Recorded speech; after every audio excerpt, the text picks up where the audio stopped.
Praxis 5713 Constructed Response Questions Tips Preparation Quiz. Question 1. A college student is writing a research paper and comes across the following sentence in a scholarly article. The results of the study were inconclusive, however, further research is needed in this area. The student wants to quote this sentence in her paper. Which of the following options correctly punctuates the quoted material and integrates it smoothly into her own sentence? Is it Option A.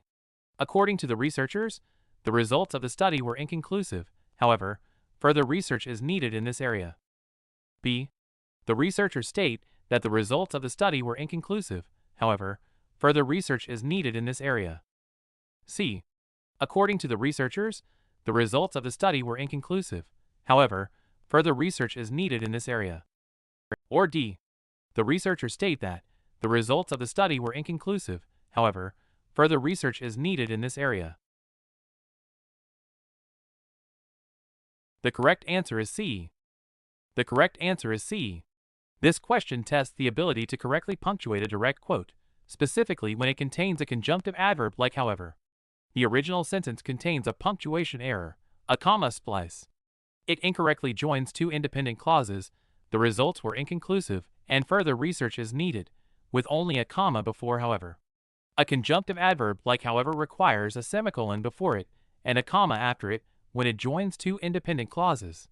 Option C correctly preserves the meaning while fixing the original error by using a semicolon before however. It also correctly integrates the quote with a signal phrase and a comma before the quote. Option A perpetuates the original comma splice error. Option B also perpetuates the error and incorrectly capitalizes the after the signal phrase that, which does not require a comma. Option D incorrectly places a comma after that, which is not standard punctuation before an indirect quote or that clause. This question assesses a sophisticated understanding of punctuation rules involving conjunctive adverbs and proper quote integration. Question 2. A 7th grade student, Maria, has written a research paper about the history of the Olympic Games. In her conclusion paragraph, she writes, "In conclusion, the Olympic Games have changed a lot over time. They started in ancient Greece and were only for men. Now, they are a huge international event with athletes from all over the world. The Olympics are a symbol of peace and unity. So, that's why the Olympics are important."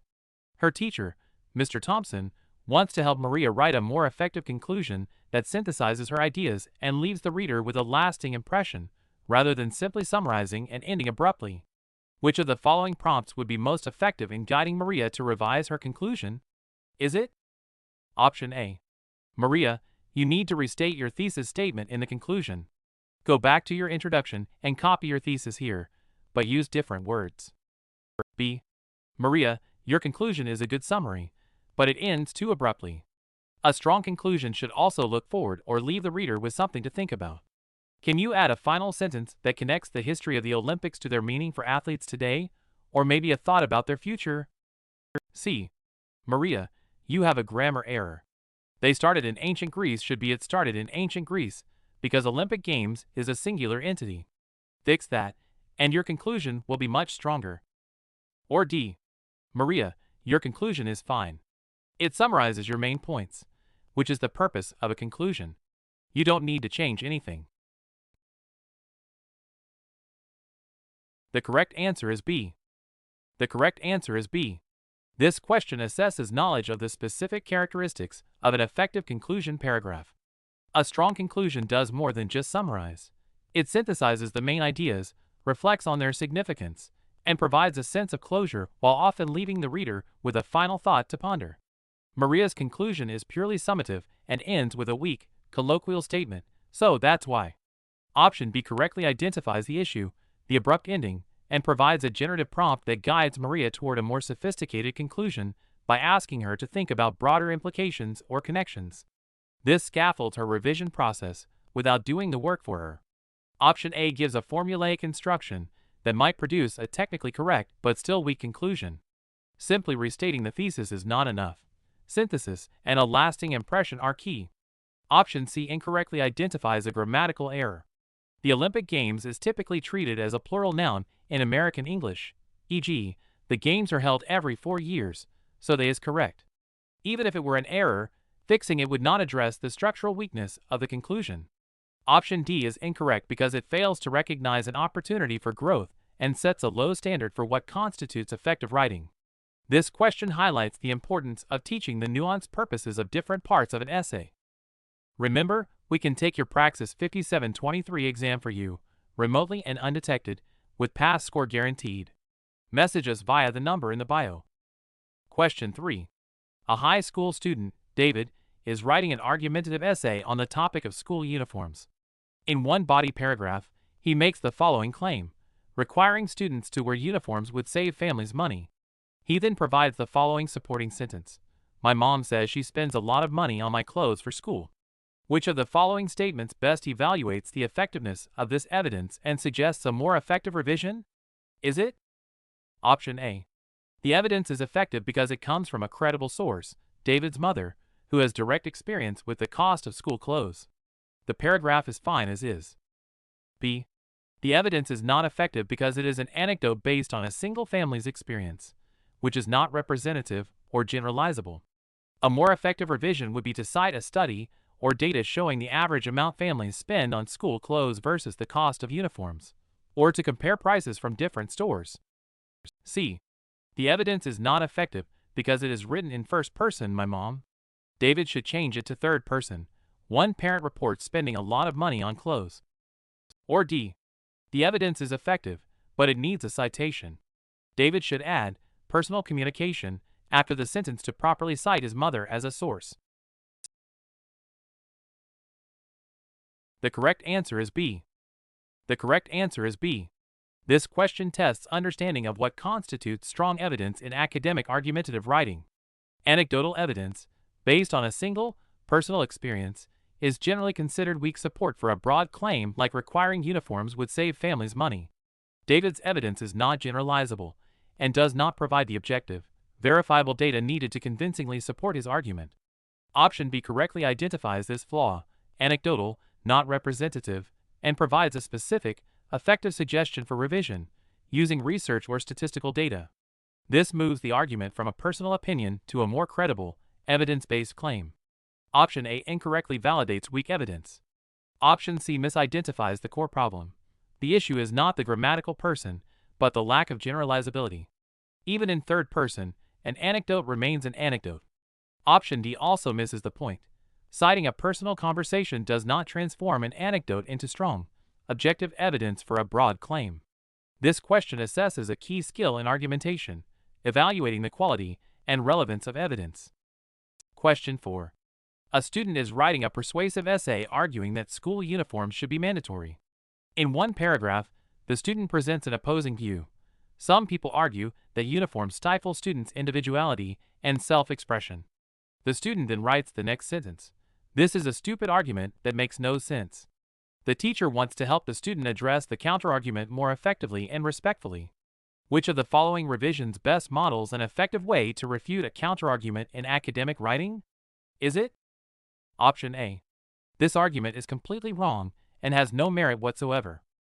B. While the concern about stifling individuality is understandable, it overlooks the fact that students can express their individuality in countless other ways, such as through their choices in accessories, hairstyles, and extracurricular activities, rather than through potentially distracting or inequitable clothing. C.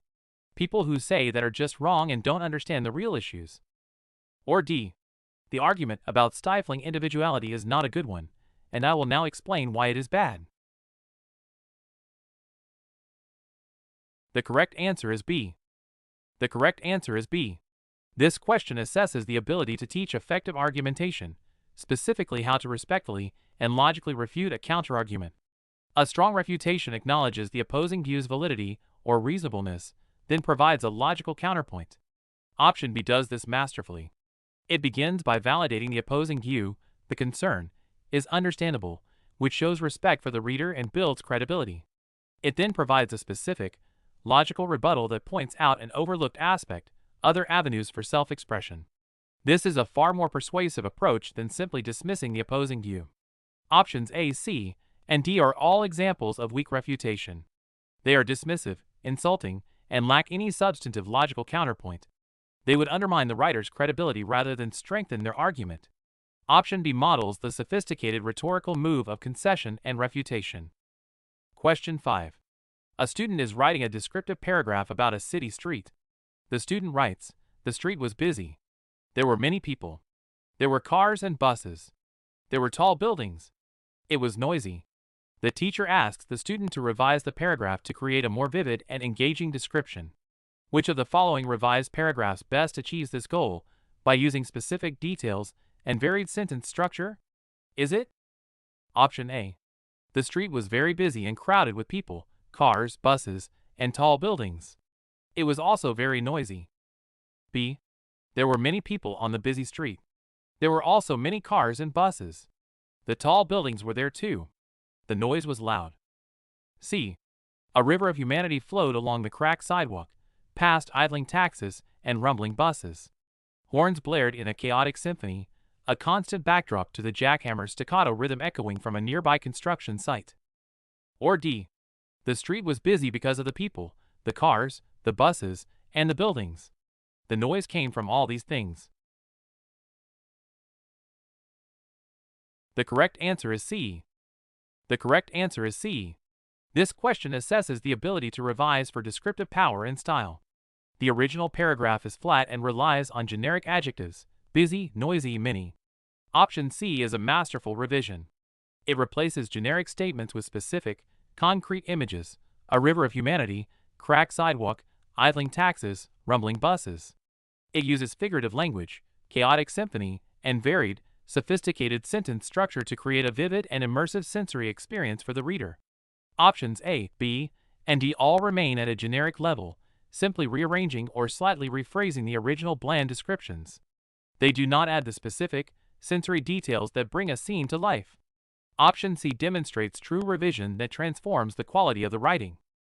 How many did you score out of 5? Let us know in the comments below. Also, tell us which exam we should cover next. If you found this video helpful, please like, share, and subscribe for more.